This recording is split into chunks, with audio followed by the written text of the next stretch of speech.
Messieurs, dames, bonjour. Monsieur Ducos, nous allons commencer le cours dans quelques instants. La première des choses que je vous demanderai, c'est est-ce que vous m'entendez et est-ce que vous voyez bien la souris qui bouge sur l'écran sur l'avertissement sur les risques.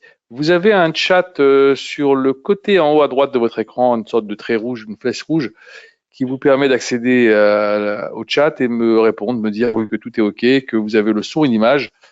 Moi, ça m'arrangerait de savoir que je ne parlerai pas tout seul. Robin, merci. Alors, on va attendre une petite poignée de secondes, comme d'habitude, parce qu'il y a toujours des retardataires qui arrivent. Et on se met, Christophe aussi, merci de ton retour.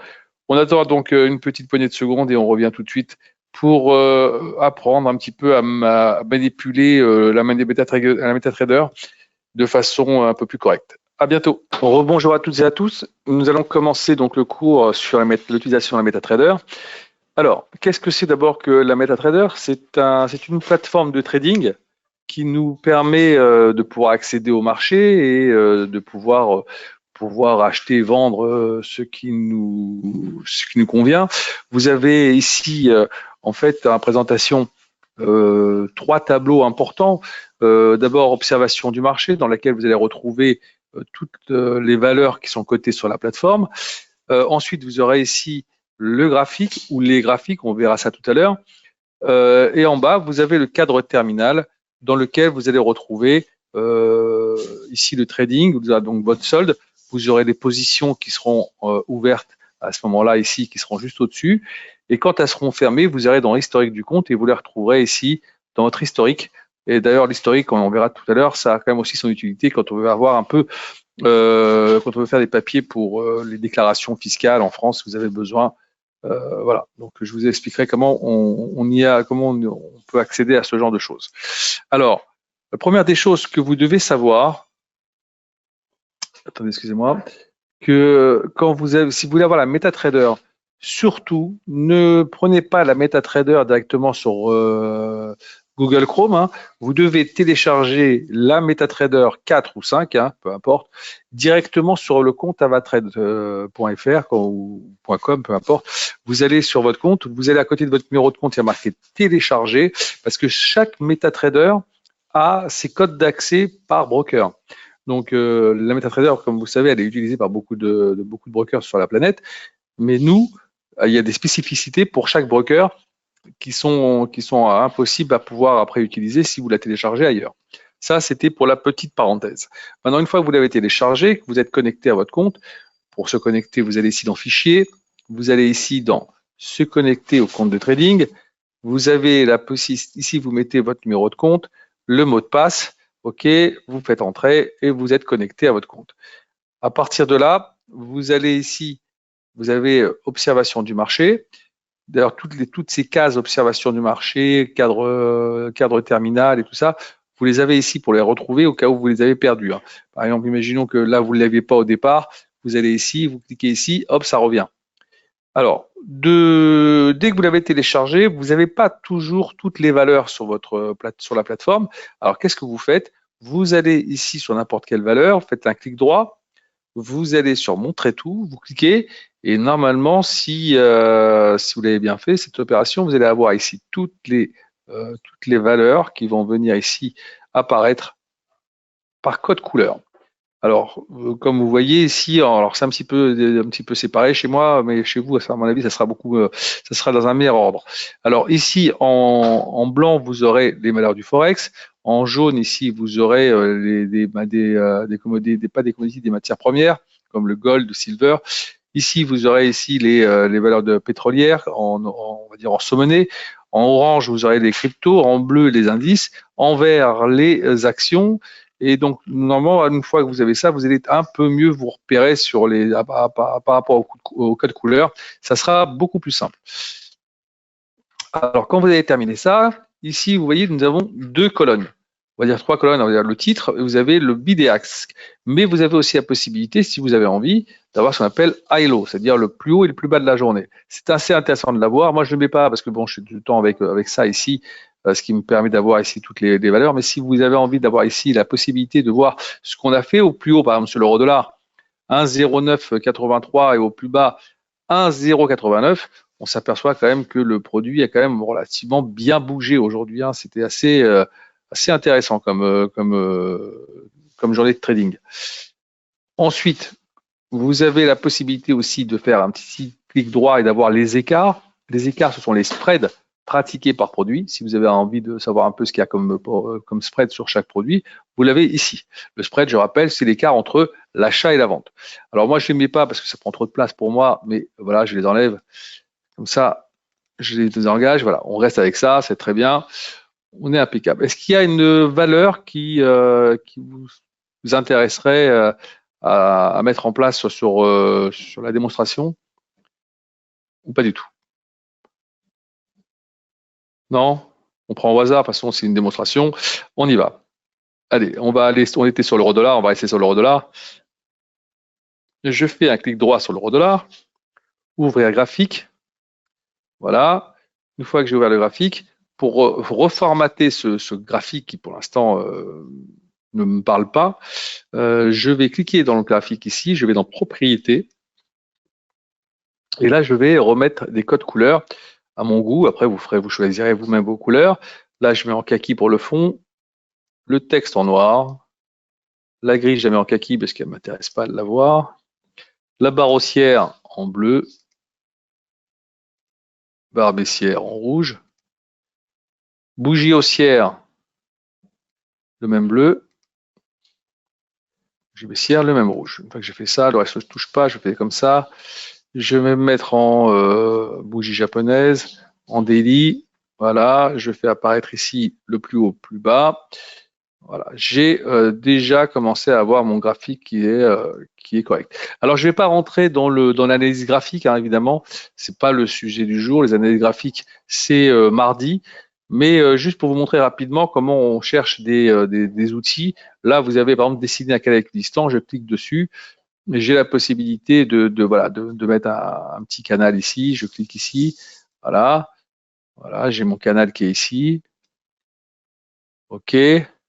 Si je veux mettre par exemple une droite ici qui puisse, voilà, voilà, voilà, on a différents trucs, différents moyens. Voilà, si j'ai envie d'aller chercher maintenant les bandes de Bollinger, je les prends ici.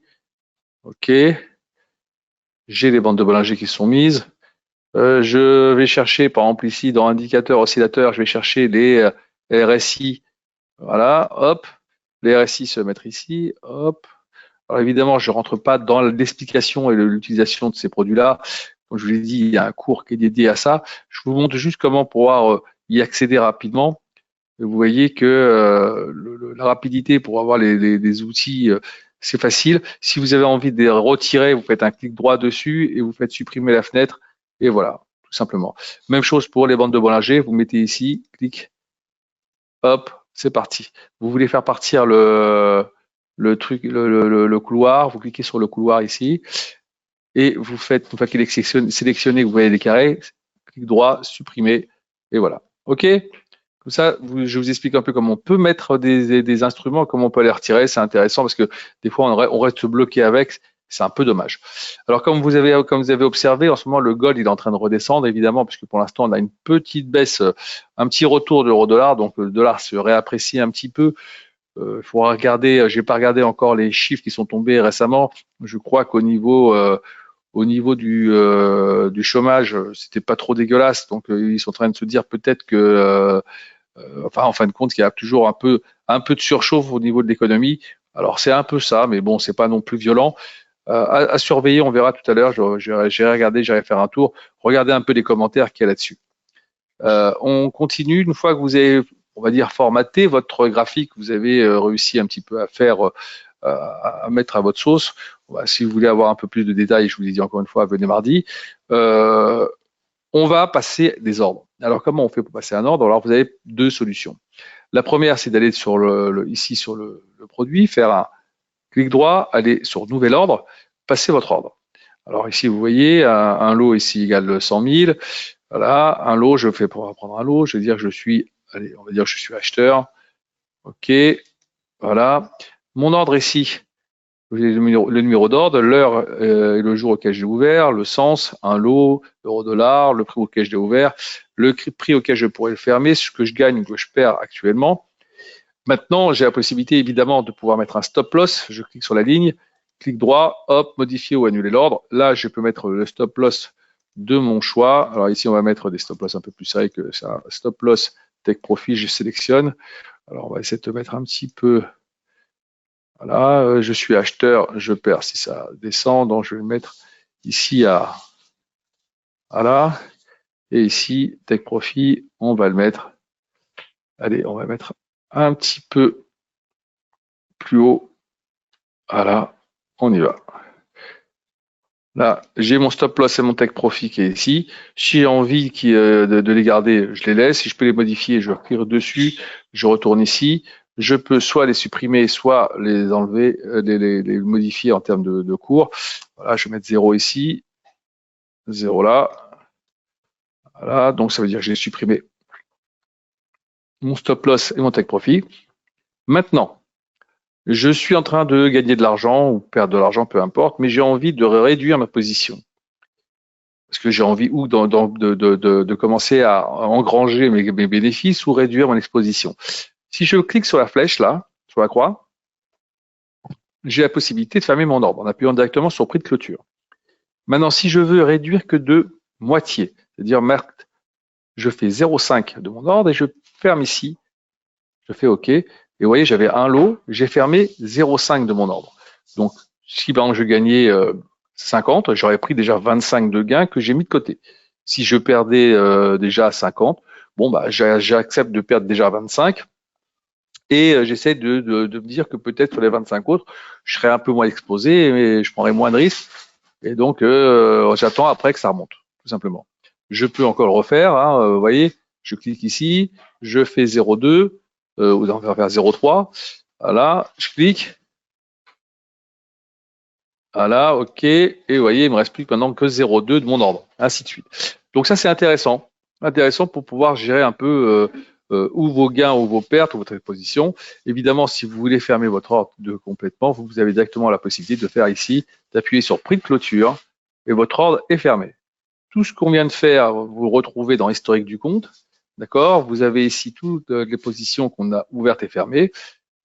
Pourquoi c'est intéressant d'avoir cet historique? Parce que si demain, par exemple, vous voulez avoir un historique complet de vos positions par rapport au 31 décembre, vous faites enregistrer, vous allez là-dessus, vous cliquez là, sur un clic droit, enregistrer un rapport détaillé, vous mettez, vous allez mettre pardon, on va essayer de trouver ici plutôt un rapport, format rapport, hop, et là vous faites statement, vous avez tout l'historique de de vos positions. Ça, c'est intéressant de le faire. D'accord?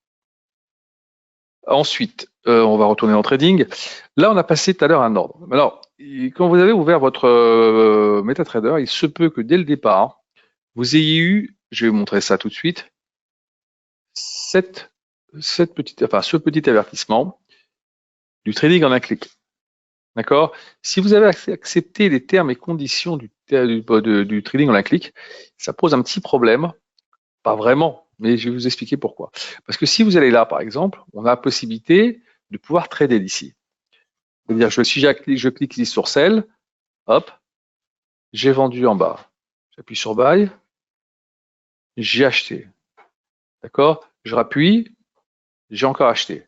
Si je me mets là, j'ai fermé. Vous voyez, j'ai plus la fenêtre qui s'ouvre pour pouvoir travailler sur les quantités et me dire, voilà, je vais enlever 0,5 ou quoi que ce soit. Là, ici, j'ai pas la possibilité de choisir vraiment ici, je peux mettre la quantité, mais à partir du moment que j'ai mis la quantité ici, dès que j'appuie, même malencontreusement, vous allez passer un ordre. Donc, pour éviter de faire ce genre de petits soucis, vous allez sur Options, vous désengagez le trading en un clic, trading en un clic, vous l'enlevez, vous faites OK. Là, maintenant, si j'ouvre, là, j'ai ma feuille d'ordre normale. Je peux passer, choisir mon volume et choisir le sens comme j'ai envie. Alors, pourquoi le trading en un clic, c'est intéressant? Ils l'ont pas mis juste pour nous ennuyer.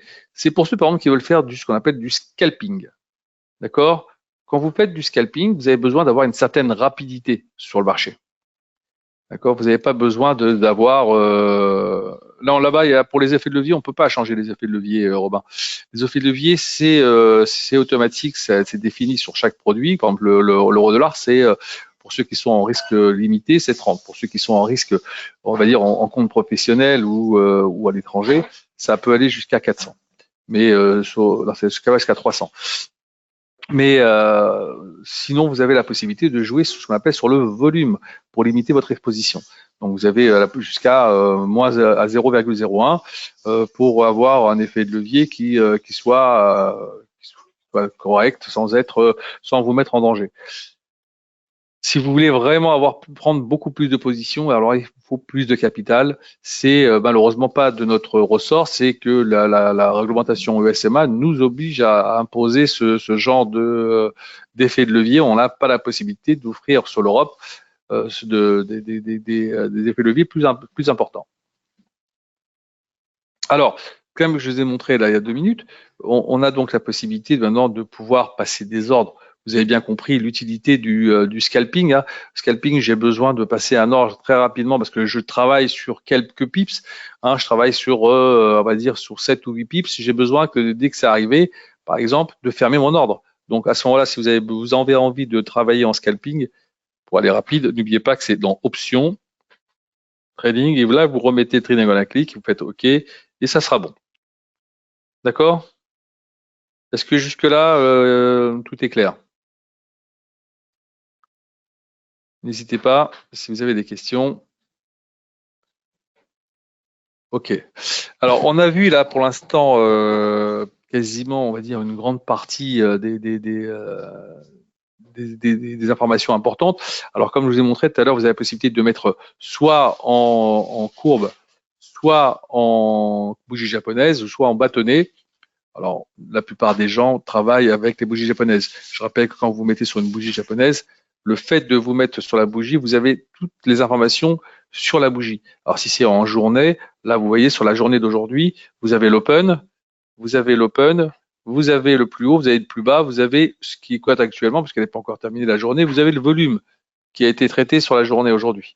Et oui, quand vous voyez quand même une belle bougie qui descend, on est quand même sur un produit qui a un peu de volatilité aujourd'hui quand même. Hein. Entre les 1,0983 et les 1,089, on a quand même pas mal bougé. D'ailleurs ici, on voit un petit peu, on est en train de passer en dessous du signal. C'est quand même j'ai envie de dire, un mouvement baissier qui est en train de se mettre en place. On pourrait venir chercher pour s'appuyer ici aux alentours des 1,084. Ça serait pas étonnant. Ce qui ne veut pas dire qu'on ne va pas continuer à remonter dans les prochains jours, parce que moi je pense que il n'y a pas que moi qui le dis, il y a beaucoup d'analystes, que le dollar devrait continuer à s'affaiblir dans les prochaines semaines. Donc je ne serais pas étonné de voir d'ici la fin du mois aux alentours des 1,12. Ça sera un peu, à mon avis, le sens que ça prendra après. Alors, qu'est-ce qu'il fallait encore regarder qui est très important dans cette MetaTrader? Si vous avez des questions encore une fois, n'hésitez pas. Ah oui, vous avez ici toutes les unités de temps. Vous avez du mois, ici weekly, daily, H4, jusqu'à 1 minute. Alors, si vous faites du scalping, tout à l'heure on en a parlé, vaut mieux vous travailler en du 5 minutes ou du 15 minutes, voire 30 minutes, mais pas en daily, hein, évidemment, parce que daily, c'est plutôt pour avoir déjà un sens un petit peu à court terme, et à court moyen terme avec du weekly. Donc, c'est juste savoir si vous travaillez en swing, c'est-à-dire si vous travaillez sur une tendance ou si vous travaillez sur vraiment sur du journalier en me disant voilà, je veux faire un truc aujourd'hui. Si j'ai gagné, j'ai acheté par exemple à 1,0911, à 1,0915, j'ai sorti mes positions. Et je vais plutôt essayer de travailler sur une quantité un peu plus importante, mais avec une variation plus réduite. Je cherche pas de faire un 0,910 à 1,12 directement. Je cherche pas à faire du swing. Je pourrais, mais c'est pas ça le but quand je fais du scalping. C'est de multiplier les opérations avec peut-être un petit peu moins de gains, mais plus fréquents. Ça peut être aussi quelque chose, une méthode de travail. Il faut avoir un peu plus de temps quand on est au travail, pour ceux qui travaillent, qui ont une activité, pour la plupart d'ailleurs. Il vaut mieux essayer de travailler, ou alors si vous êtes devant votre écran, tant mieux, vous travaillez que quand vous êtes devant votre écran. Sinon, il vaut mieux travailler en swing, chercher le bon le bon mouvement pour essayer d'aller chercher un objectif bien défini, que ce soit à la vente ou à l'achat. Quand vous avez terminé de faire toutes vos opérations ici, surtout si vous avez fait un graphique, n'oubliez pas d'enregistrer votre graphique ici. Voilà. Vous mettez le nom du graphique, euro-dollar, vous le sauvez et comme ça, vous aurez ici tous les produits que vous aurez mis en place qui seront là avec vos onglets et vous n'aurez plus qu'à aller chercher, par exemple, le gold, voir un peu comment est-ce qu'on dit. Vous voyez, le gold, très bon mouvement haussier quand même. Même si pour l'instant on est venu retaper ici, sachant comment le gold évolue en règle générale, vous voyez, il fait toujours des grosses remontées. Après, il fait des petites pauses, il repart, il fait des petites pauses et après il repart plus haut. Regardez un peu jusqu'où on est parti ici.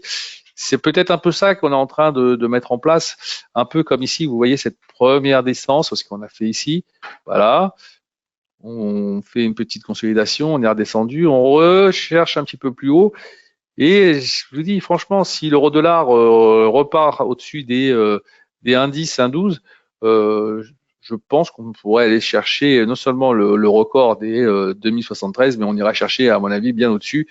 D'ailleurs, beaucoup d'analystes, pour beaucoup de personnes, le gold, les objectifs à moyen terme, serait d'aller chercher entre 2100 et 2300. On verra un peu ce qui se passera, mais c'est tout à fait réalisable, surtout si on commence à parler de baisse des taux dans les prochains mois, voire au début de l'année 2024. On voit bien qu'il y a un début de récession qui est en train de se mettre en Europe un peu partout. On a eu un moins 0,1 au niveau du PIB en France. L'Allemagne, ça fait longtemps qu'ils sont déjà en récession, et d'autres pays aussi. Si les États-Unis se mettent à baisser également, à ce moment-là, l'or, ne le loupez pas. Est-ce que vous avez des questions? Vous voyez, la MetaTrader, c'est pas compliqué et c'est franchement hyper pratique et ça peut que vous aider à travailler dans les meilleures conditions, surtout si vous utilisez un peu tous les outils, notamment l'analyse technique de façon pertinente. Pas de questions? Bah écoutez, passez une bonne fin de journée et un bon week-end et à bientôt.